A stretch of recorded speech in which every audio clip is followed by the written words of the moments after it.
A bank robbery was described as the heist of the century. Ingenious plan of a mastermind to crack an impregnable vault makes the detectives out of their minds.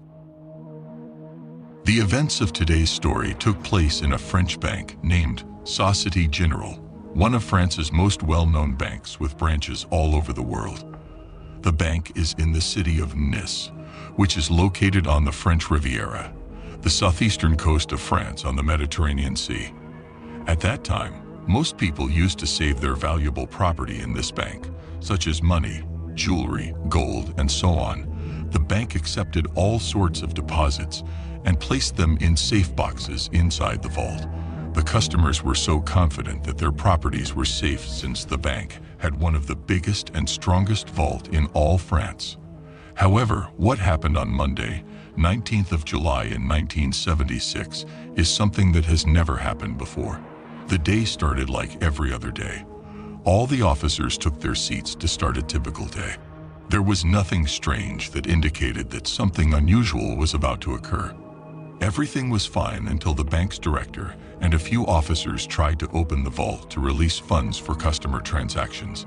The vault main door opened normally, but the inner door remained persistent, and they were unable to open it. They remained calm since it is not the first time. The door had been stuck before. It is a 75-year-old steel door that weighed more than 20 tons, so dealing with such problems was common. But the problem was that many of the customers were gathered in front of the bank, waiting for the officers to open the door so that they could make their transactions.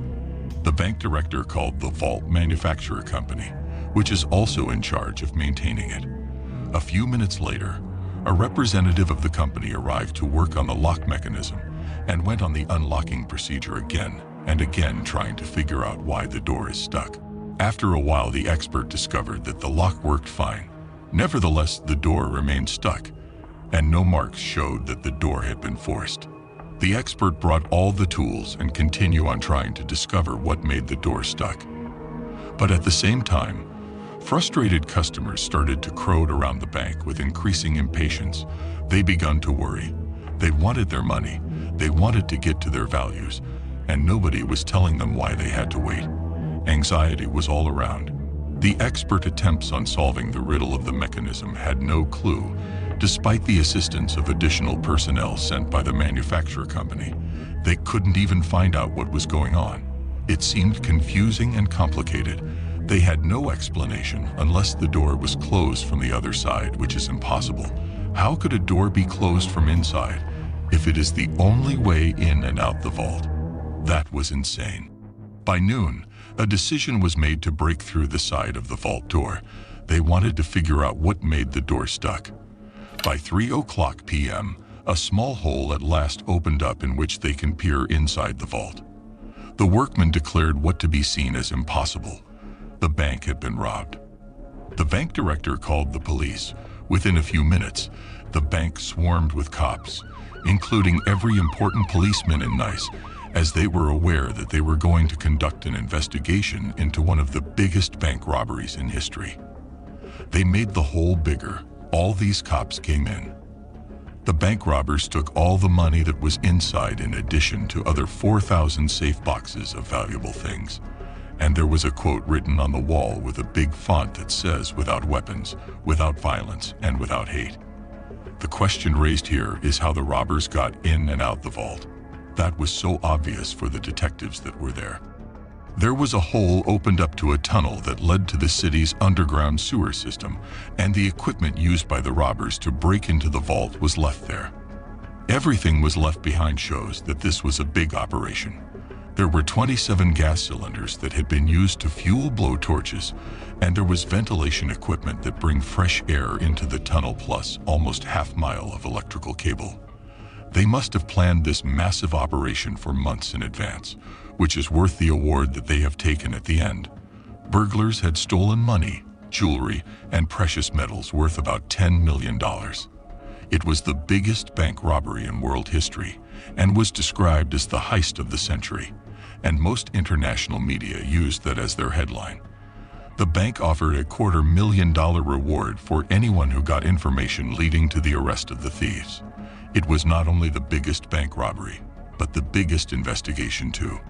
High-ranking detectives had been brought from all over France, and they began interviewing thousands of people, bank employees, customers that they had boxes in the vault. Even workmen and people who were living around the bank had been interviewed too. And there were evidences proved that a well-known big gang called the Sewer Rats were accomplice in this robbery. It is a gang that used sewer system in most their crimes. After a long period of investigation, the detectives found suspects, and they were almost sure that they are members of the Sewer Rats, but they felt that none of the suspects up to this point had the ability to plan this operation, so they made the decision to keep them under constant surveillance, because they were chasing the mastermind, the one who put together this operation.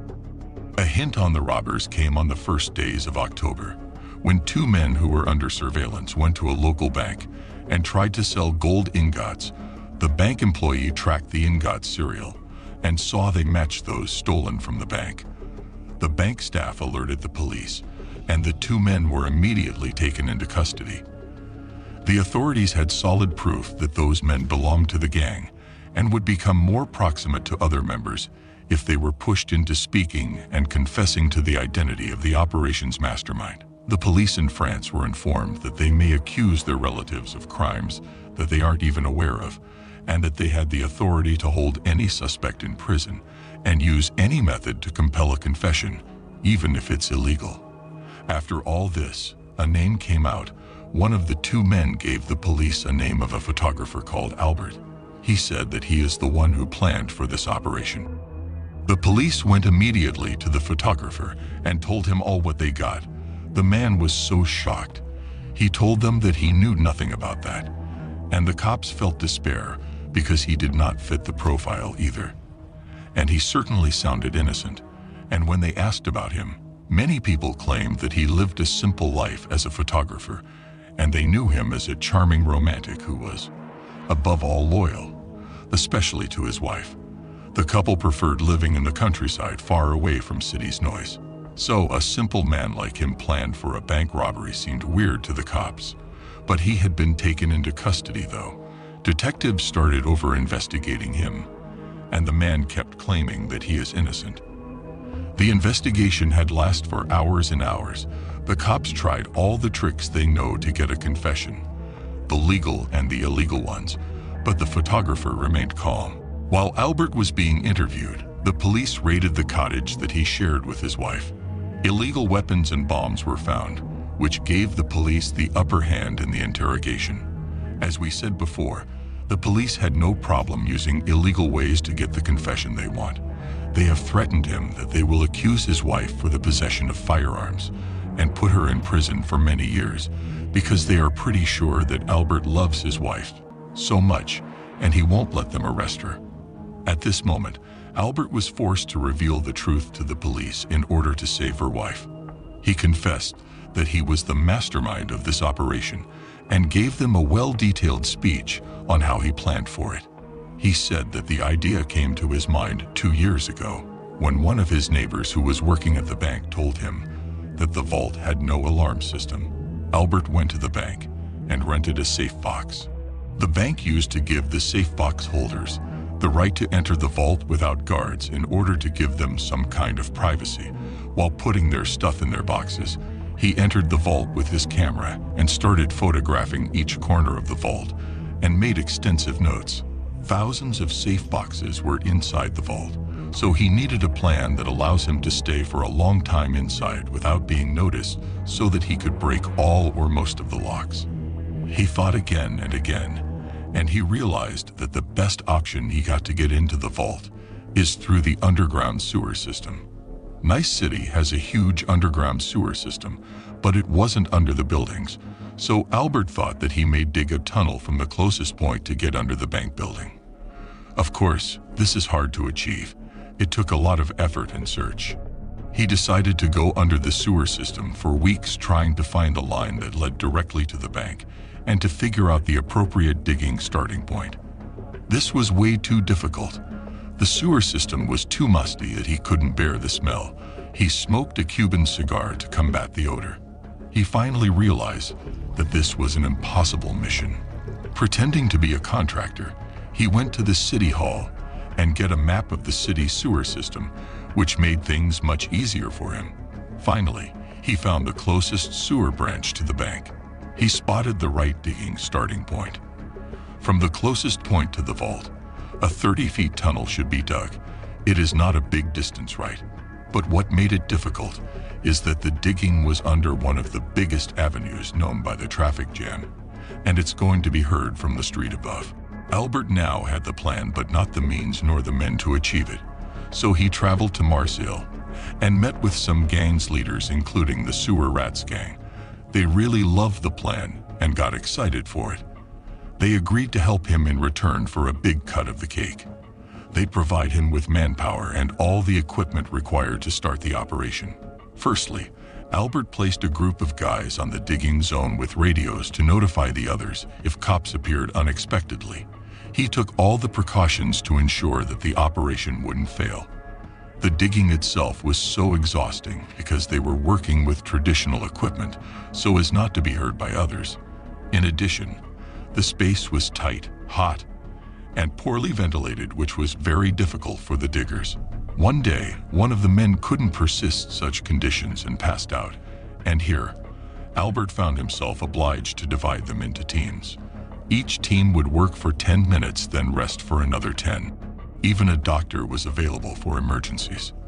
They needed fresh air and light to keep working, so they brought ventilation tube and half-mile electrical cable, and they took electricity from a nearby garage to run ventilators and light.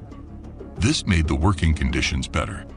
Albert believed that the plan's success depends on workers' comfort, so he did his best to make them at ease. 9 weeks later, on the first days of July, they finally reached the vault's wall. Everyone was happy but Albert. He knew that a lot of hard work was yet to do. They still had to break through a 12-inch reinforced concrete wall. This wasn't difficult, but they needed jackhammers and drills to break through. Albert was afraid that digging with such equipment could be heard, so he went above the digging zone and asked them to start digging. His fears proved groundless. He completely couldn't hear nothing.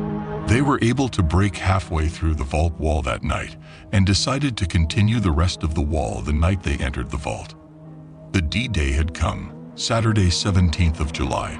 They chose that day because it's the first day of weekend and the bank would be empty and they would have enough time to complete what they had started.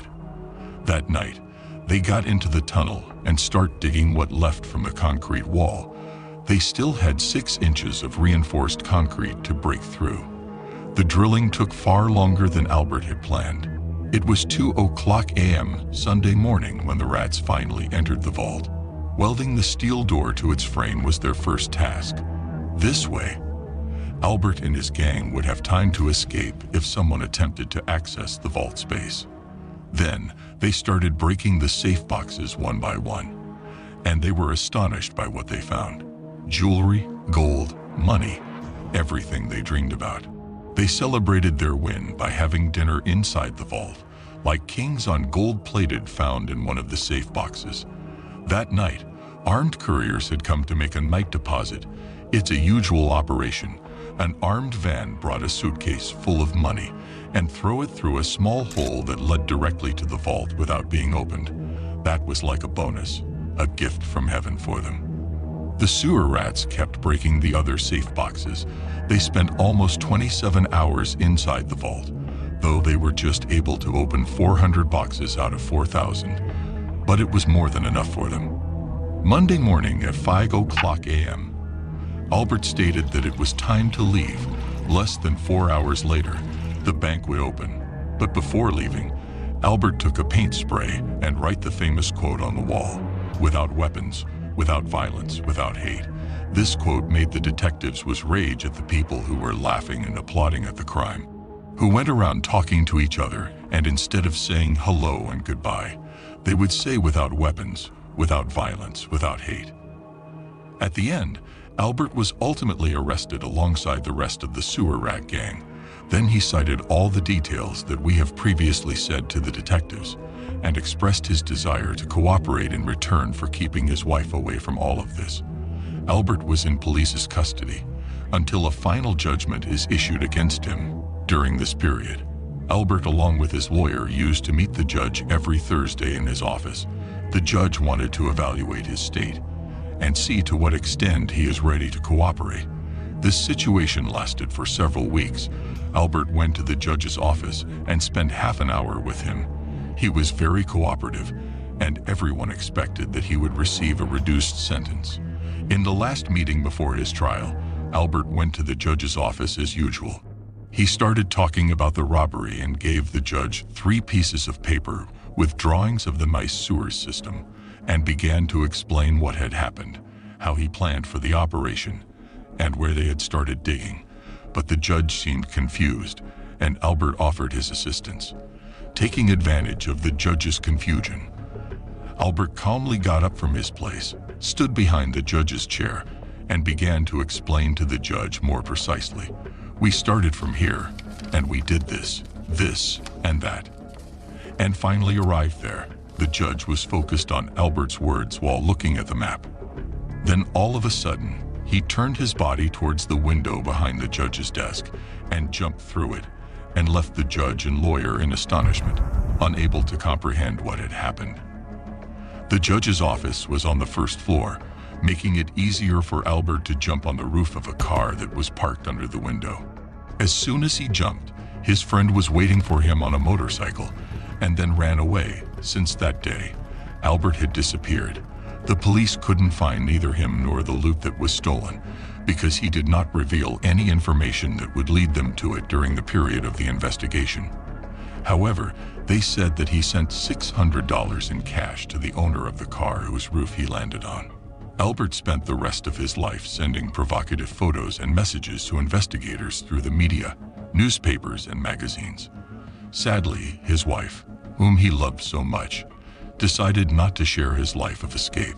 She remained in Nice, where she continued to work as a nurse. In the end, the mastermind of the century's biggest robbery passed away in 1989 from lung cancer. Here we come to the end of our story. If you like it, do not forget to like and subscribe and activate the bell button so that you can receive new videos.